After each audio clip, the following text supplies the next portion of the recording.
It's horrible. Every day you have fallout, the smells, the noise. Donna Ballinger says she has a nuisance for a neighbor. My house, see all the black stuff?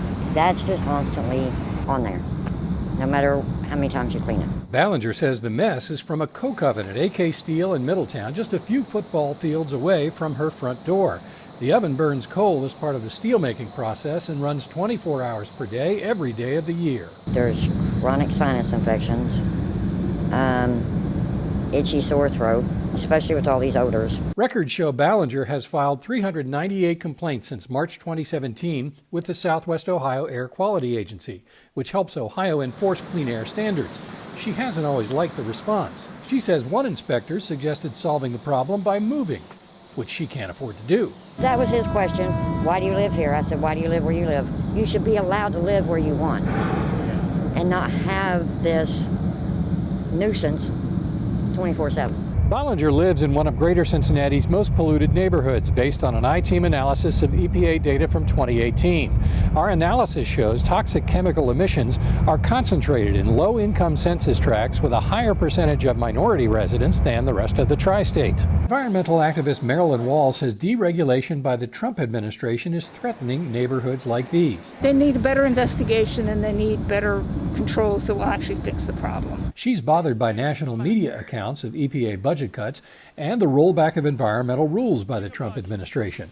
And she's personally opposing the proposed elimination of Ohio's air pollution nuisance rule, which lets citizens like Ballinger sue in federal court when the EPA fails to act. It's a real problem because that's a tool people in Ohio have had for more than 40 years to help address problems like this.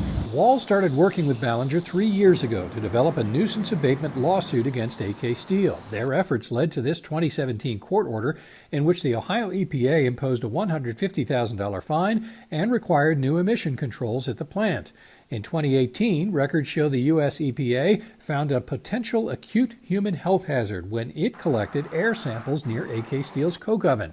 And in 2019, local EPA inspectors documented particle pollution and strong odors from coke oven operations. You can come outside at night with a flashlight and watch it fall on you, or you can be sitting there and be falling on your plate. AK Steel has not responded to the I-Team's inquiries. The U.S. EPA referred enforcement questions to state officials. Ohio's EPA says the steelmaker is in compliance with its 2017 court order, but it adds the agency has issued new violations since then, and it maintains the option of taking additional enforcement action. I absolutely don't think they're complying with anything. Ballinger's attorney, Dave Altman, says he knew Ohio EPA's approach wouldn't fix the problem, but now he's worried the EPA rule change will keep his client and others from forcing stronger action.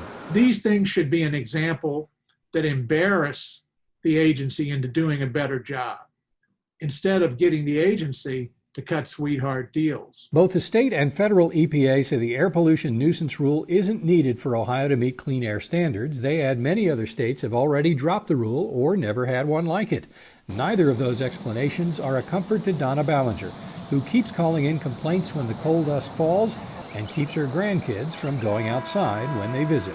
Really concerned about my health, but there's also my neighbors, the community, my kids, my grandkids. Dan Monk, WCPO 9 I-Team.